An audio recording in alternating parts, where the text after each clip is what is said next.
Tee Higgins in stripes. Well, the Bengals, they plan on franchise tagging Tee Higgins, what it means for him in his future in Cincinnati, and much, much more right now on Locked On Bengals.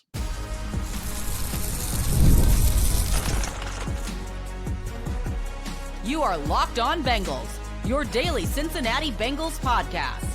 Part of the Locked On Podcast Network, your team every day. What up, Bengals fans, and welcome to another episode of the Locked On Bengals podcast. I'm your host, Jake Liscow, along with your host, James Rapien. We're part of the Locked On Podcast Network here on Locked On Bengals, your team every day on YouTube and everywhere you get your podcasts. And James, today we talk about news that you broke, that Tee Higgins is expected to be franchise tagged. You have some more information around that, some context that we can share. And let's start with the very simple part of this, which is that Tee Higgins, now with the second straight franchise tag for $26 million and some change, is set to be a Bengal if the Bengals choose for T to be a Bengal in 2025. That's pretty much it. They use a franchise tag. That's how the franchise tag works. And now we'll see whether it's an extension, whether there's a potential trade to be explored in the future. But the first step, and I feel like we've talked about this in the last week, but for anyone who hasn't seen the shows, was franchise tagging T. Yeah, I think that it's interesting, and thank you. Getting this report and getting the information, I'm not sure it shocks any of our listeners, our regulars, our everydayers. By the way, shout out to the everydayers. It may shock some other fan bases across the league that may be watching right now on YouTube. This was pretty much expected in Cincinnati, and it's because of a few factors. And we can break those down. I mean, from the fact that Joe Burrow calls Tee Higgins a need in December, after on December 8th, I think it was the 8th, December 8th or 9th, after that Monday Night Football game against Dallas, praising T, saying he wants T back long term, saying there's a plan in place. That's where all of this started and all of this momentum. And I think that started behind the scenes. But that is where it's like, all right, well, the path to T coming back long term, it begins there, at least publicly. And I think the T being tagged at some point and the possibility of that is a big factor here. Because if I would have told you 6 months ago that they're going to tag T again, I think a lot of people would say, oh, well, this is because of a tag and trade. And that's the path that they're going to go down. I'm not sure. In fact, it's more than not sure. That is not the case, at least as of now. And I think the hope is a long-term deal. And we can get into all of that. But a second straight tag for Tee Higgins, he'll make $26.18 million is the projection this year. If he doesn't get a long-term deal done, if they don't get a long-term deal done with him, and it's a step that at least keeps him away from the open market, where he would certainly get $30+ million per year. Clearly the top free agent wide receiver, clearly would have sent some shockwaves through the NFL if he signed elsewhere. He's not going to sign elsewhere because he's not going to hit the market. Some shockwaves sent anyway today with the Bengals, well, with the report that you have here that we get for once from a local media member. So I'm just going to reiterate that for you, James, and pat your back a little bit here, because honestly, we often get the question, like, why is it never local? Why is it always Ian Rappaport? Why is it always Schefter or whoever that breaks these stories? And so it's nice that we get one locally. But we have been telling you, people that have been listening to this show, that letting Tee Higgins get to the market would be malpractice by the Bengals from an asset management perspective, even if their plan wasn't to keep him around. You just tag and trade him. That should have always been perceived as a worst case plan. So unfortunately for fans of other teams, probably Patriots fans, I think, judging from the reactions that I saw on social media immediately after this story went out, it was never really a thing that he was just going to get to free agency and get to the open bidder. It would be severe malpractice in the first place. And then the responses to that were, well, this was the Bengals we're talking. Like, come on, guys. They know when they have an asset. They're very stubborn about assets when they think they have assets, and getting rewarded for having those assets. And you could point to Jesse Bates certainly, and the fractured relationship there. But the big difference here is, one, a positional value thing to some degree, but two, it's David Mulligetta is not in the picture right now. And as you talked about with the agent change, that is a massive part of why this path for Tee Higgins on the franchise tag this time around is so different from last year. That's a big factor for sure. And I think the vibes feel much differently, which we could talk about. But before we do that, I think you mentioned the other teams. I don't think Tee Higgins was nearly held in as high regard as he is now. It last year. And it's because you're looking at Tee Higgins, maybe Devontae Adams, Chris Godwin coming off of a torn ACL, and who? It's just much different. The market feels different. The draft isn't as awesome. You don't have Malik Neighbors plus Marvin Harrison Jr. plus a Brian Thomas falling to the 20s in the first round, Lad McConkey. Like, think about all the guys, and I know I missed a couple there, but that were in the top of the draft that you were like, oh, these guys are definitely going to be good. And you combine that with what we have in free agency this year, the draft not being as good. And I just think T showed people something this year. I know a lot of Bengals fans look at it and say, oh, well, 12 games. He's played 12 games in each of the past 2 years. Agreed. Missed 5 games in each of the past 2 seasons, 10 total. And it's like, all right, well, is he injury prone? Like, what's going on? Well, yeah, he's dealt with some soft tissue injuries. He also had a career high 10 touchdowns. I feel like every single one of his catches went for a first down. It wasn't true. Not all of them went for first downs, to be clear. But he was catching stuff over the middle. He was really strong after contact, I felt like this year. Like, I still think his best football is probably ahead of him. And so I do think his value just across the league feels different. Part of that is the market and what's available. And I think part of that is T and what he showed this season. He leveled up a bit. And I do think that his best football is ahead of him. And the Bengals see that too, certainly.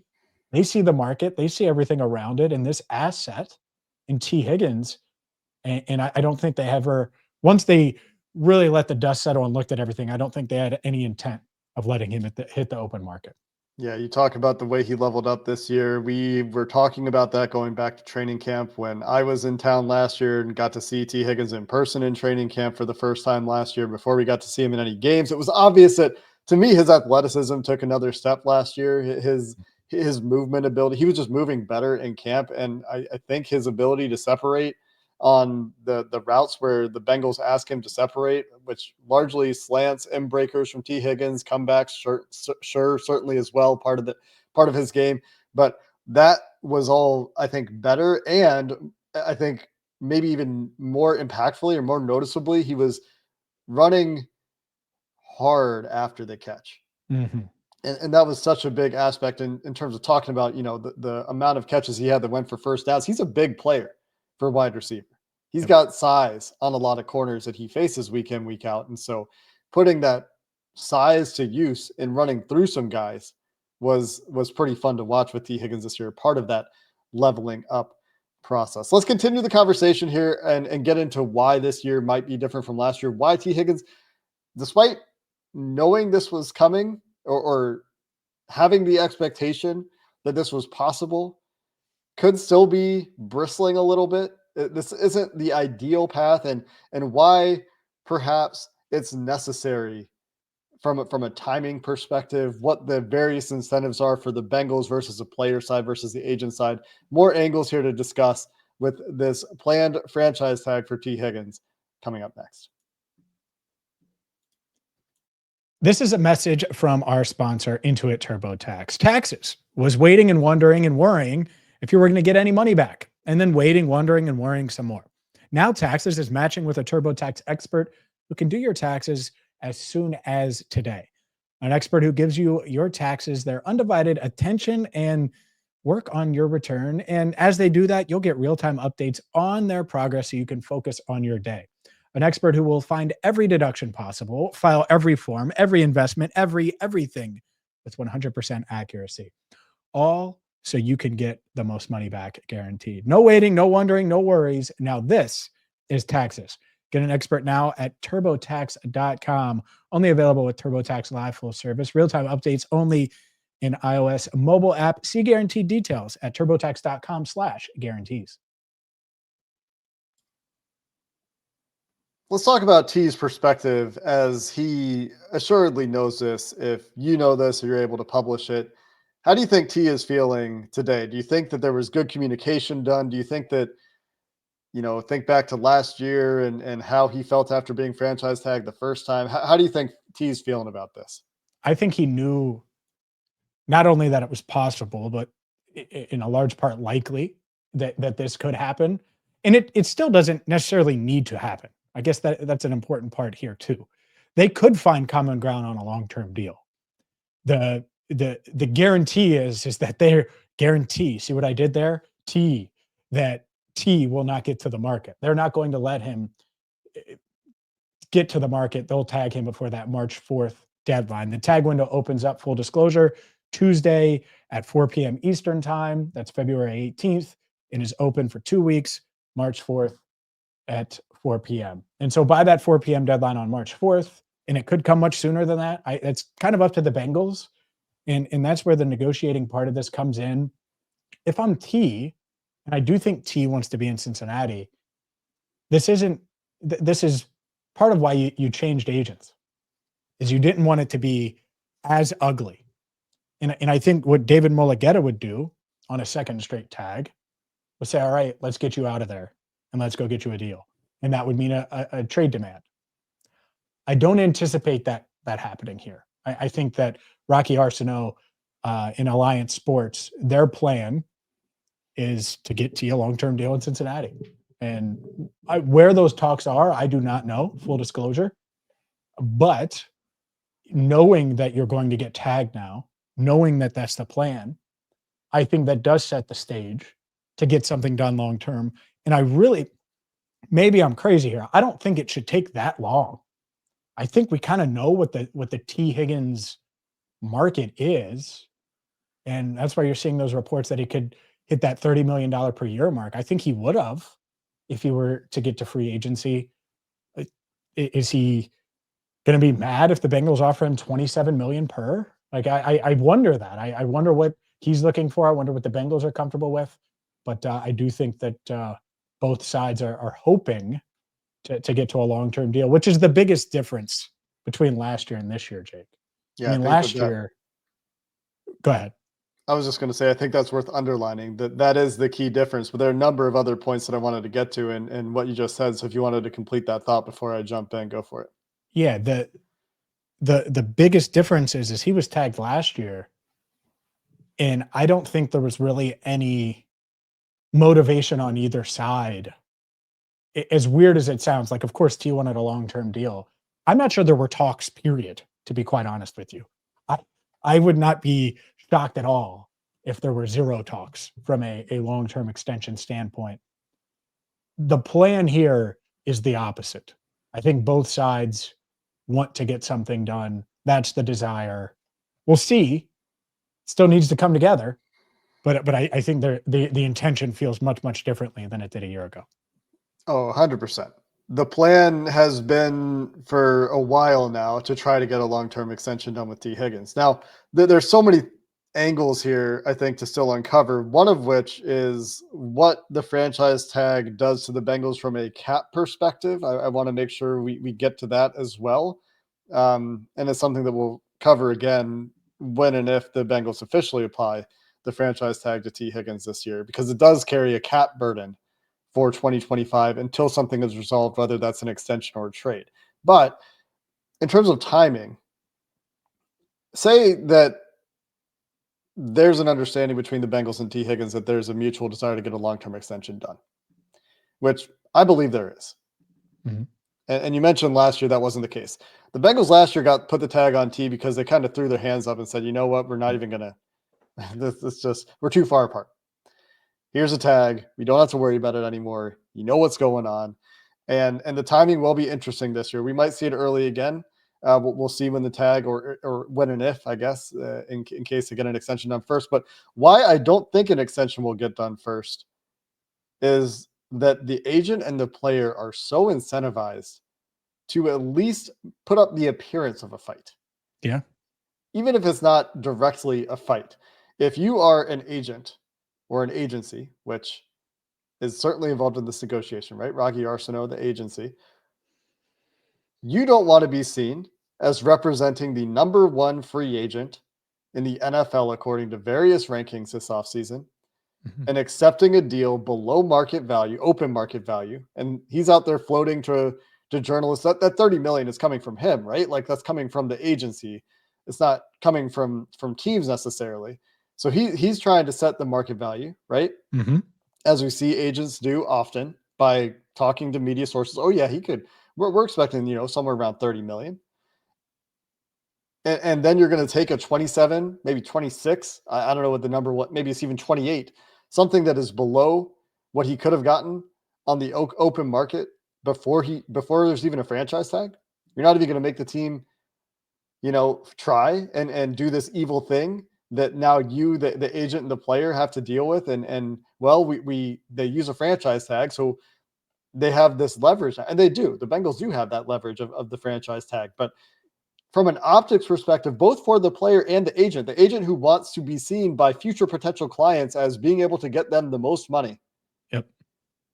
they are highly disincentivized to try to get a deal done sooner than later. Like they want this to go. The Bengals, on the other hand, still would like this to be done as soon as possible, even if they do have to go the franchise tag route as we're expecting. And last week I wrote about this. Hell, we've talked about it multiple times. The idea that they have to tag him. Like you have to. You can't let this guy get out of the building, like Joe said. And T, even if he wants to be in Cincinnati, has every reason to want to get wined and dined. Of course, you want to get to the market, and that doesn't mean he's going to go on visits. I don't mean that, but why wouldn't you want to go to the market? That's why you play. You always want to be in free agency with teams calling, knowing that you're in demand. It doesn't mean you don't want to get to Cincinnati and stay in Cincinnati, but the Bengals can't let that happen. They can't. It's part of it, and other teams are furious right now. You're going to see a lot of social media people on social media say, "I can't believe the Bengals," and ripping the Bengals. I would have been so like it might have led the pod every single day of how the Bengals made a mistake letting Tee Higgins get to the market if that happened, Jake. Like we might have had like a 1-minute disclaimer ripping them as a franchise because it would be the biggest mistake that you could make. Yeah, we And would. obviously that was never in consideration. I think this was always the plan for them. And we'll say that again if they do end up tagging him. Now, hopefully what this does, and I think that both sides are hopeful here of getting a long-term deal. Hopefully this allows and creates movement in that direction. T, we're not going to get to the market. This is their plan. Not that they're literally going to go to the website, bengalstalk.com, and that's where Rocky Arsenault is going to say, well, I see here that it's going to happen. So they still may wait for the tag. But to your point, hopefully this is all right, well, we know this is what's going to happen. Let's try to hammer out a deal. And it would be big to get T done in the near future. I think of the list, it would be nice to get him done and then maybe Trey, and then you handle Jamar. I know a lot of people would probably have it the other way around with Jamar first, but T to me makes the most sense if you can get him done in the near future. Yeah, let's talk about the timing a little bit, the financial aspects here. Yeah, if they didn't franchise TV, we'd have to contact our friends at Locked On Mavs and talk and find out how do you cover Oh, a franchise debacle like decision. Mm. How long do we could take some pointers from our guys at Locked On Mavs. But let's talk about the timing aspect here a little bit, James. Let's talk about the financial aspect of what the tag means and where the incentives are for the Bengals to get that deal done. We'll do that coming up next. Today's show is brought to you by FanDuel, and maybe you're bullish on Tee Higgins and the Bengals, and Tee Higgins and the Bengals not just reaching a long-term deal, but Tee Higgins and the Bengals maybe making it to Super Bowl 60.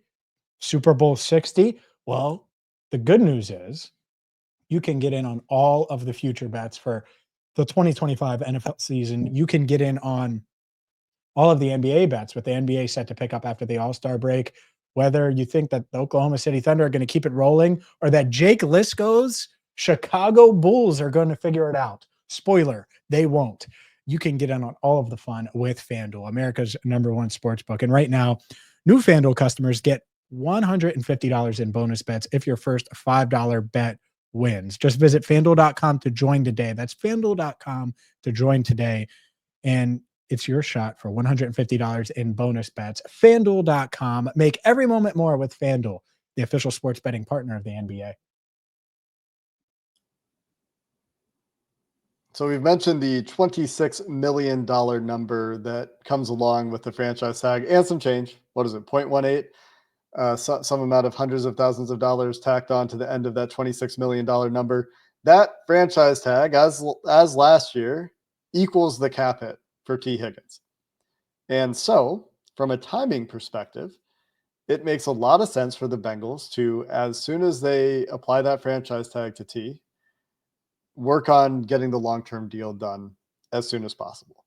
They can lower that cap hit from 26 million to say 10 million or 15 million, both of which I think are reasonable numbers for the way the Bengals could draw up this contract structurally by just simply getting the extension done and getting Tee to sign the extension. The cash and cap implications are different, but if they feel like they need cap space, because $26 million off the top of your cap is just an inflexible number, no matter what way you cut it, then they can get that deal done. And while they will have to pay more cash this year, which would probably be maybe $9 million more than the franchise tag in cash, maybe they give him $35 million in cash flow in year one, and there's a bigger cash expense, but the cap hit goes down significantly. That gives you all of that flexibility and knowledge going into free agency, that you know what your cap picture is going to look like. You know what your cash picture is going to look like if you're the Bengals. And so there are massive incentives from the Bengals perspective to get this done as soon as possible, kind of in direct opposition, I think, to what Tee and the agent want, where they would like it to look like, you know, they're fighting for every dollar. And so I think that there are opposite incentives here in terms of timing. Yeah, it's a good point because, and honestly, especially after the tag happens, you have to throw the appearance part of it does matter, but hopefully they just throw that out and they're like, all right, let's hammer out this deal. And who knows? I mean, I would imagine he wants a 4-year deal, but maybe he goes the 3-year route, right? Maybe he's open to that and wants that so he can test the market again before his age 30 season and can potentially get another extension down the line. I would assume it's 4. And I would imagine the framework is somewhere in the 105 million to 115 million is where it ends up, if I had to guess. And so then all the other stuff is all the details. Obviously, you have the guaranteed money and you have the structure and all of those things. But that doesn't mean Tee's agent's going to start there. Might be where they end up. And hell, the Bengals might not start at 105. Who knows what they start at too, right? But as long as neither side gets so insulted that they don't have talks, they don't have conversations, I think that's a huge factor in this. And I don't think that will happen, by the way. But finding that common ground in the near future, you're right, it benefits the Bengals. And it is important to mention this because I do think because Joe Burrow's obviously said, keep Tee, keep Tee, keep Tee. He's also said, well, we want to be here and we plan on making it happen. Getting a deal done in the near future is the team-friendly portion of this, I would say, right? It is not taking less. Like, it's not going to feel like Tee Higgins is taking less if he signs a 4-year, $112 million extension with the Bengals, contract with the Bengals. Like, that's going to feel pretty good, I would say, with a lot of money up front, right? So that's not necessarily a discount, but what it would be is it would give them, especially if you do it before free agency, it would give them the ultimate flexibility. So I think that's where that comes in, where the players can do their part. If you're Tee, all right, well, let's get this done let's get this done now, but let's get this done by March 5th, let's say, well before the start of the new league year. And if you're the Bengals, you would like that to be done too. So maybe it pushes you to like just do the last thing that you got to do, right? To get the deal done right before free agency opens. Or the negative side of this would be if they don't get it done and they just carry that cap hit into free agency, and then they play poor in free agency and they don't make the moves they need to make in free agency because they have this $26 million cap hit. And they're like, oh, well, what if we don't get an extension done and we don't have an extra $10 million in cap space and we don't know how much cash we're spending on T this year. We're not sure about Jamar. Like if all of that happens, that would be where we'll be critical of the front office. But this move in and of itself, necessary. Not something that should be seen as a slight to Tee Higgins, not something that should be seen as terribly upsetting to Tee Higgins. There's always the option, if negotiations just are not close, that the team and player could realize that a trade is still necessary. Yep. And it's going to be the non-exclusive tag, like you wrote, James, just like last year, which means if the Patriots are that desperate, which they won't be, they can negotiate with Tee Higgins and the Bengals will get 2 first-round picks. Mm-hmm. And that would not be the worst thing. That's far from the worst case outcome. This avoids the worst case outcome, which is Tee Higgins just hitting free agency. I'd say the next worst outcome is Tee Higgins playing on the tag. I would say that is can't happen. Yeah. Pretty unlikely too, right? Because tagging him for a third time is different than tagging him for a second time. The multiplier on previous year's salary on the third consecutive tag goes up, and that becomes a pretty untenable number for the third tag. So like that's not really something that you want. Having a $26 million cap hit that is inflexible is not really something that you want if you're the Bengals either. So that technically is still in play, that second worst outcome, but I would say extremely unlikely as of today. And so I think you're still heading toward, much like Trey Hendrickson, an outcome where it's either extension or trade. And those are the 2 most likely outcomes, but even more so in T's case than Trey's case.